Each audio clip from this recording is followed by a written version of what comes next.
Hello and welcome to State of the Union. I'm Stefan Grobe in Brussels. When Hungarian Prime Minister Viktor Orban traveled to Russia and China on a self-assigned peace mission recently, he should have known that he would risk a backlash among his colleagues in the European Council. And so it happened. This week was payback time. At the Foreign Affairs Council, the EU's top diplomat delivered a blistering rebuke against Orban and accused the newly minted rotating council president of disloyalty. Borrell confirmed the next informal foreign ministers meeting to be held in Brussels, effectively kicking a previously planned meeting in Budapest off the agenda. We have to send a signal, even if it is a symbolic signal, that being against the foreign policy of the European Union and disqualifying the policy of the European Union as the party of war has to have some consequences. Well, formal consequences. Whether the Hungarian government will use the summer weeks to contemplate about maybe a different approach remains to be seen. I'd be surprised. To something more meaningful now.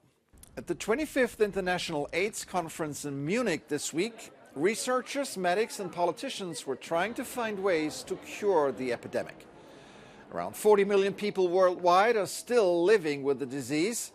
An awful number despite all the medical progress that has been made over the decades. While AIDS has pretty much dropped off the radar in wealthy countries, the fight continues in many of the world's poorer parts. A fight that needs not only money and research, but also empathy. One person dies of AIDS every minute. One person every minute. That is something we must change. Our common goal is to end the AIDS epidemic by 2030. We need more research, better prevention, people-centered information, and thorough testing. But what we really have to keep working on is the fight against discrimination and stigma. Speaking of a danger to health, the European Cockpit Association of Commercial Pilots launched an ad campaign in Brussels airport bathrooms this week to raise awareness of what they believe to be a massive safety risk. A proposal by aircraft manufacturers and airlines to have one pilot at the controls only, and not two.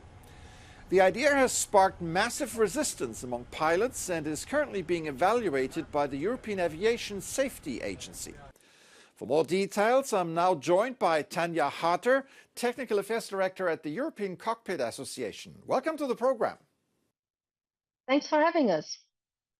So let me get straight to the point. Why do we need two pilots on an airplane?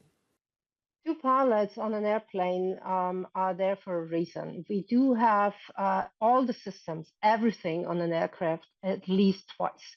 That includes the pilots. Pilots have very distinctive roles. They work together very closely, communicate all the time, and that's how they solve problems and operate a flight. So it's always two that are doing this and are thinking about what's ahead and what the issues are. The ECA, your organization, as well as thousands of pilots worldwide, are advocating against the extended minimum crew operations for quite some time now. Why is it obviously so difficult to convince the industry? Apparently, it is a very tempting issue for various reasons. One might be a cost-cutting exercise. The other might be the issue of presumed or perceived pilot shortage. All of these issues are coming our way and are used for a reason. What we haven't heard is a really pressing safety issue. We know that aircraft manufacturers and airlines are the ones who are pushing for flights with one pilot. How will the aviation authorities and regulatory bodies react? Well, Airbus, as one of the manufacturers, apparently driven by their customers, the operators, has placed a request for certification of such an aircraft to the European regulator. And they are looking into the issue, and the certification process is underway. And on top of that, or accompanying to that, they will start rulemaking, accompanying the whole thing, all the operational side of the house, as far as we know, this fall. So the call for experts has been out, and we are waiting for the rulemaking to start, but it is definitely the plan. So when can we expect this issue to be settled once and for all? Well, that is a very good question. The rulemaking is supposed to start in the fall. If you look at the European Plan for Aviation Safety, which is the timeline we are working with, they want to put it into operation as soon as 2027. All right, we'll be monitoring this closely. Tanja Harter there from the European Cockpit Association. Thank you so much for your insights today. Thank you very much for having us. It might be necessary these days to tell pilots about a stunning phenomenon in Cyprus. There, the small community of Messana has been swarmed by tens of thousands of migrating swallows. The birds are resting on utility poles and high voltage lines. Why the swallows gather there only between 6 and 8 in the morning and then scatter is a mystery. They repeat this process religiously for 2 summer months until they fly to Africa in early September. According to experts, the birds relate to each other and begin travel plans.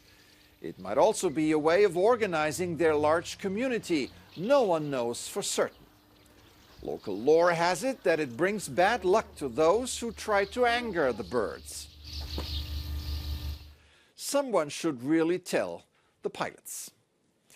That's it for this edition. I'm Stefan Grobe. Thank you for watching. Have an excellent week.